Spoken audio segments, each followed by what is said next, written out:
She hadn't slept in 2 nights. The numbers wouldn't add up no matter how many times she opened her banking app. Rent was due in 5 days, and the notice from the electric company whispered a silent countdown from the countertop. She sat, in the dim light of her living room, wrapped in a coat though it was spring, refusing to run the heat out of guilt. 2 months ago, she'd had a steady job as a receptionist at a dental clinic. Then layoffs came suddenly, quietly. A cold Friday. Morning. Her manager couldn't meet her eyes. "I'm sorry," he said, like it would undo the emptiness in her chest. Since then, she'd scoured job boards, applied to everything from data entry to night shifts at gas stations. Nothing stuck. Her fridge hummed, mostly empty except for a half carton of eggs and a wilting bunch of spinach. Groceries were a luxury now.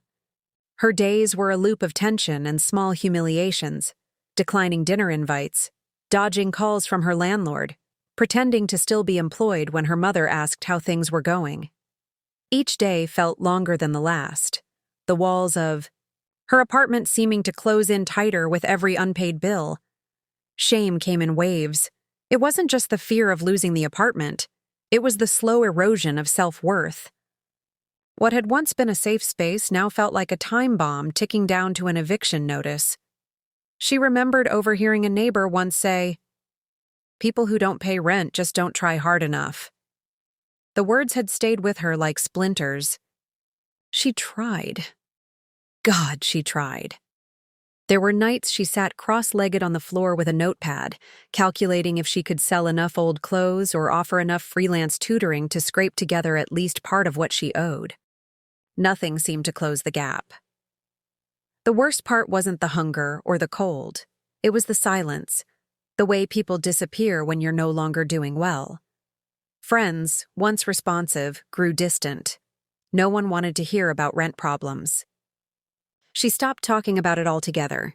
Each knock at the door jolted her heart. She kept imagining it, her landlord, stone-faced, with an envelope of final warnings. The knock came late in the afternoon, sharp and deliberate. She flinched, heart racing. Through the peephole, she saw her landlord, Mr. D'Souza, a quiet, middle-aged man who usually spoke in clipped sentences and never lingered long. But he wasn't alone. 2 other men stood behind him, one holding a folded table, the other carrying what looked like a toolbox. Panic bloomed in her chest. This was it, she thought.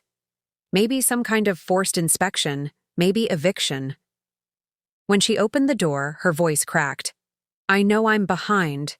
Just a little more time, please." Mr. D'Souza raised a hand. Not in dismissal, but in calm. "Can we come in?" he asked. She hesitated, then nodded. The 3 men entered quietly, without judgment in their eyes, but with a strange sense of purpose. The man with the toolbox walked straight to the leaky kitchen sink, inspecting it without a word.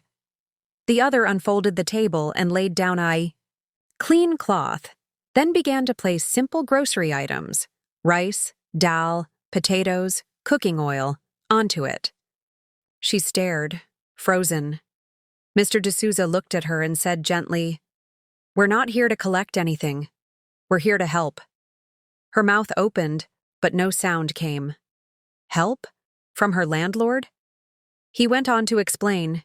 He and a few others from his community group had been quietly assisting tenants in distress. No publicity, no lectures, just dignity and support. "You've lived here 3 years, he said. "Never missed rent until now. You're not lazy. You're just going through it." The words hit something deep inside her. She felt tears threaten, but she held them back, too shocked to even cry.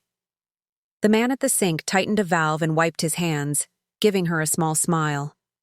The groceries weren't extravagant, but they were more than enough to get her through the week. It wasn't charity. It was recognition. The kind of help that came without strings, without condescension. Mr. D'Souza handed her a handwritten note with a list of local job leads and a hotline for emergency assistance. hit the bottom at some point, he said. It doesn't mean you stay there. Her knees felt weak, not from hunger this time, but from the sudden, overwhelming sensation of being seen. She sat on the edge of her bed that night, the dim glow of the hallway light casting long shadows on the walls. The bag of rice sat quietly in the kitchen corner, a simple presence that now felt like a lifeline. Her apartment, once a suffocating reminder of debt and desperation, now felt altered, touched by something gentle and human. For the first time in weeks, she ate a warm bowl of food without counting the remaining servings in her head. With every bite, her chest loosened. The silence in the room was different now, not heavy, but soft, almost sacred.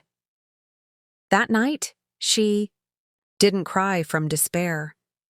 She cried from the strange, unfamiliar sensation of relief. A part of her, long numbed by shame, began to flicker back to life. It wasn't just about groceries or repairs. It was about someone choosing to believe in her when she'd almost stopped believing in herself.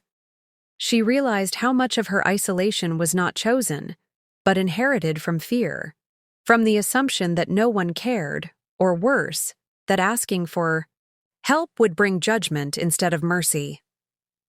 Over the next few days, something inside her shifted. She called 2 of the numbers Mr. D'Souza had left, and one turned into a job interview at a community outreach center. The woman on the phone spoke kindly, offering flexible hours. It wasn't perfect, but it was something, momentum, a step forward. For the first time in a long while, she made her bed in the morning, not because it changed her financial situation, but because it made the space feel alive again, like it mattered. On the following Sunday, she baked banana bread with the last 3 overripe bananas she'd been saving. She wrapped half in foil and walked down the hall to Mr. D'Souza's apartment. Her hand shook when she knocked, but when he opened the door, his smile was warm and wordless. He accepted it with a simple nod, and she walked back to her place feeling something she hadn't felt in months: capable. The help she received didn't erase her problems, but it rewired something deeper, a connection to the idea that she was not just a burden or a statistic, but a person still deserving of kindness and belonging.